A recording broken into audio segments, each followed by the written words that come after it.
Hey guys, Augiesaint here and welcome to the channel. Hope you guys are having a fantastic day, and I want to share with you guys my ZEUS super speed lightning druid build. It is insane how fast this build actually goes.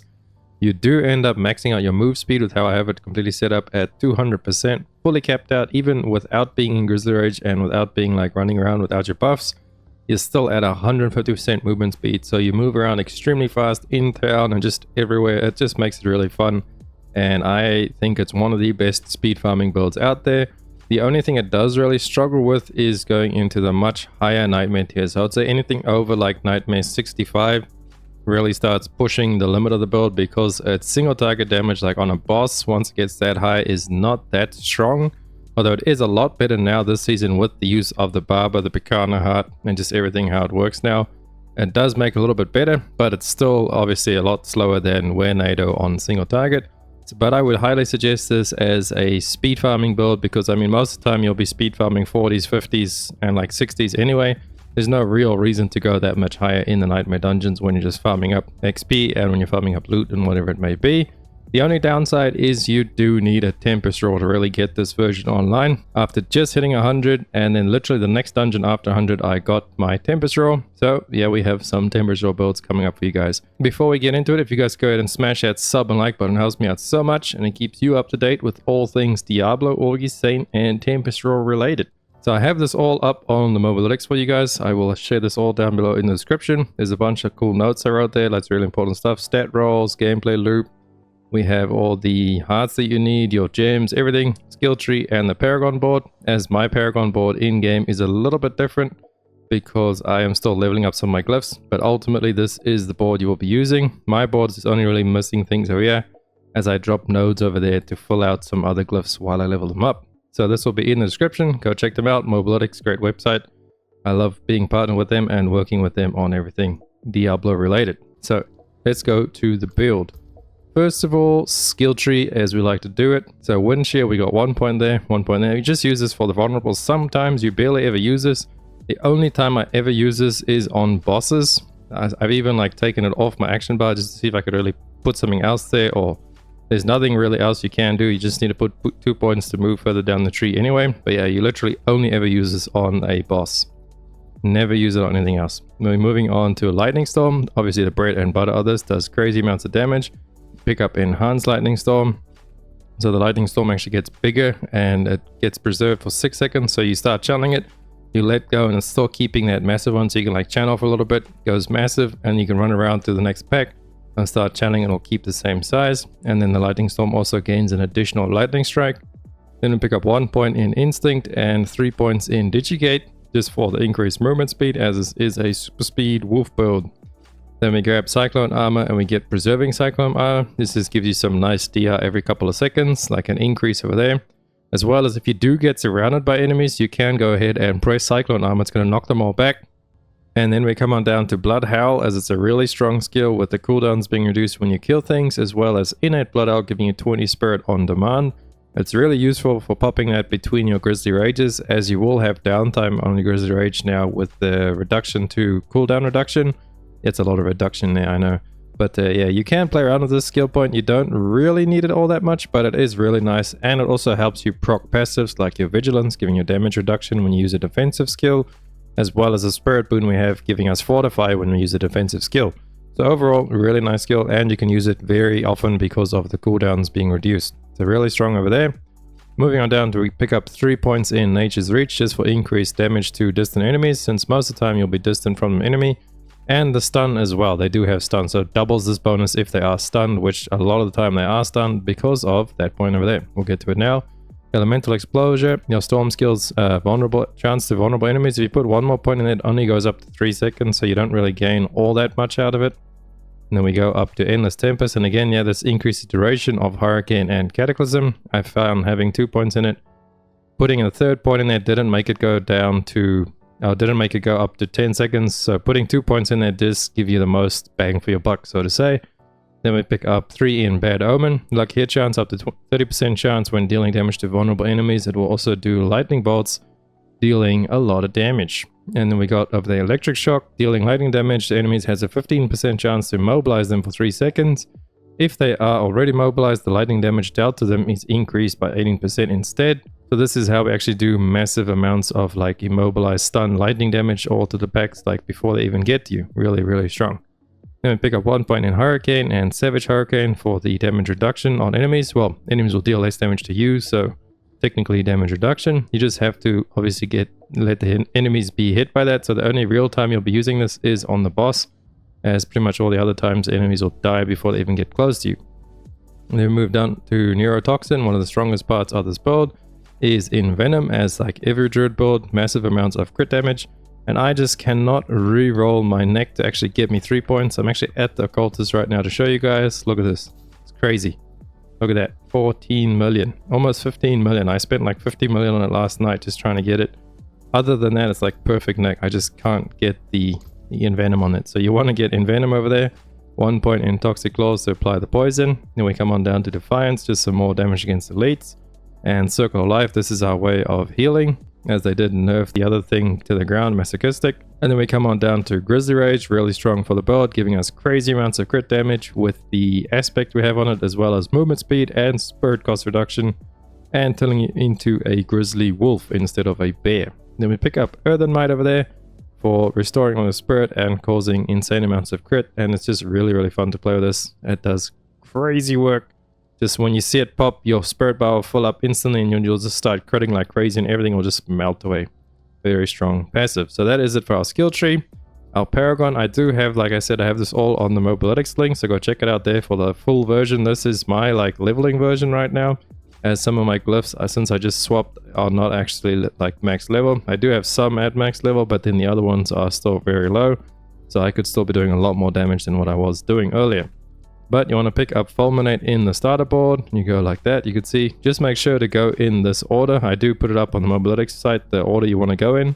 Because if you did not know, the further down boards are that you attach, the more you need for their rare nodes to actually unlock. So you see how that has 720 intellect to actually get that rare nodes bonus effect. But then we come here to the first added board, it's only 260 intellect. So each board that you go further down, the bonus that you need will actually go up. So we set it up like this to actually get all of the most important ones early on, so you don't need that many of the off stats that you won't be able to get. So just keep that in mind. So in saying that, you want to go starter board, you come up to Inner Beast with Werewolf, then you want to work your way to the left, so don't go anywhere up there yet. You want to come to the left, grabbing Lust for Carnage. This is going to help you tremendously with your Spirit Gen, putting in Undaunted over there. Then you want to come on down and you grab the Thunderstruck board, again picking up this node really early, and then this bottom part you can leave to much later. As you can see there, I don't have these 2 points yet. I will be picking them up once I have all my glyphs leveled up, so just keep that in mind. Just come on down to Thunderstruck, grab the Earth and Sky glyph over there, as well as some of these nodes. And then you actually want to go back to the middle board and work your way up the top, getting yourself Exploit on the Heightened Malice board.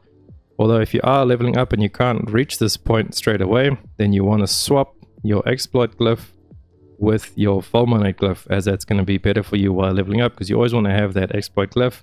Vulnerable damage is just too insane to pass up on. Then you come over to the left into the Constricting Tendrils board with the Spirit glyph over there, and then you finish it off on the right side by going into Ancestral Guidance. So that is the Paragon board there. Doing it this way, we've actually gotten 7 Paragons boards and 6 glyphs, so this is a pretty good setup over here. You can actually drop like one of the Paragon boards to make some of the glyphs a little bit stronger, but then you drop a whole legendary node and you drop a whole glyph. So I thought this was actually better, so check it out and let me know what you guys think. If you have any ideas, check down below in the comments. I'd love to hear them. That is the skill tree Paragon. What have we got left? We got the gear. All right, let me put my clothes back on real quick. So the gear you need for this is Tempest Roar. Obviously you do need Tempest Roar for this. I did say at the beginning of the video. Let's keep that in mind. And in the chest you do not need Mad Wolf's Glee, although it is the faster version, and for speed farming, which this build is really aimed at, it is the better version. If you don't have Mad Wolf's Glee, you just use a chest like this instead. You just want a full damage reduction chest. This is squad damage reduction, total armor, damage reduction, poison, damage reduction, and damage reduction while fortified, with the damage reduction while shapeshifted into a werewolf as the aspect. Then for your gloves, this is where most of your damage comes from. You want to get your lightning storm, as many points as you can get, And then crit strike and lucky hit are really important, as well as crit strike damage. You can get crit strike damage as flat, I believe, or you can also just get lightning crit strike, or maybe even wolf crit strike, I'm not sure. But there's a bunch of different crit strike damages. All of those will work for you: lightning, wolf, or just flat crit strike damage, so keep that in mind. And then moving out on the aspect you want on there is the rampaging werebeast for the grizzly rage, as well as the stacking crit strike damage. I can't say crit strike damage anymore, my brain is like dying. Then we move on down to the pants. We want to get disobedience on them, with also again just damage reduction, max life, damage reduction, as much damage reduction as you can get. And max life is also good for the build, as we do heal a lot with the lightning stuff. So max life will obviously make you heal for more, as we heal 4% of our life. And then we move on down to our boots. Most important thing on there is to actually get movement speed, spirit cost, and then the rest is up to you. You can get total armor and willpower. You can either get all stats or dex and int, whichever ones you are lacking for your Paragon boards, but just make sure you at least have movement speed and spirit cost reduction on these, as well as the hurricane giving you 2+ to all your shapeshifting skills. Really strong because it does boost all your damage while you have hurricane up. And then moving on down to the one-hander, we're using a axe for the built-in damage to healthy targets. We got core skill damage, willpower, vulnerable, and crit stack damage. I don't think I would change anything on there. That's pretty good, those stats. And then we got lightning storm, critical strike, spawns 3 dancing bolts that seek out enemies dealing lightning damage. Also really strong and necessary for the build. Coming on to the totem, as you guys can see, this is the best piece I've found so far. It actually came like it is, really good. You want to get cooldown reduction on you and crit strike chance. Those are the most important ones. And then spirit cost and damage reduction, as well as the overcharge aspect. Then we move on to the rings. The rings, you really just want to get crit, lucky hit, and vulnerable. So to get the crit over there, that's actually from my earth build, so I'm missing out that crit strike damage over there. And on this one, I believe I'm missing crit chance. Yeah, I'm missing a little bit of damage on my rings, but that's what you want to get. Vulnerable, crit, lucky hit. And then for the aspects, you want to get the earthen might key. Also applies to your storm skills, really important. And the other one is the loop of retaliation. Now this you could put on your amulet and swap your amulet to the ring. The reason I don't do it is because we don't need more damage since we're speed high. I know you would say, I said at the beginning of the video that the weakness is single target damage, but I'm not using this build to push into the higher nightmare tiers, and anything up to like 60-65 nightmare, this build just speed farms anyway with the current setup and the damage that it has.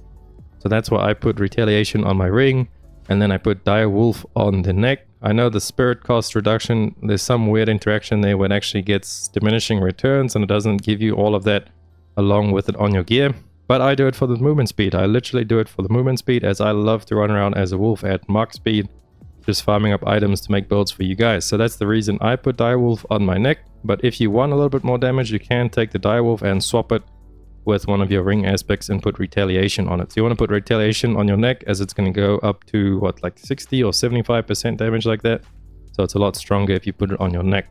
But back to the neck, what you want to get on your neck is envenom, cooldown reduction, and then damage reduction, movement speed, or spirit cost reduction. All of those are good. So it's up to you what you want to get on your neck over there. I almost forgot the spirit boon, so let's have a look over there. We are using wariness on the deer for some damage reduction. We're using crit on the eagle, really important for the build. And then we have bolster over here just to give you a little bit of fortify when you use a defensive skill.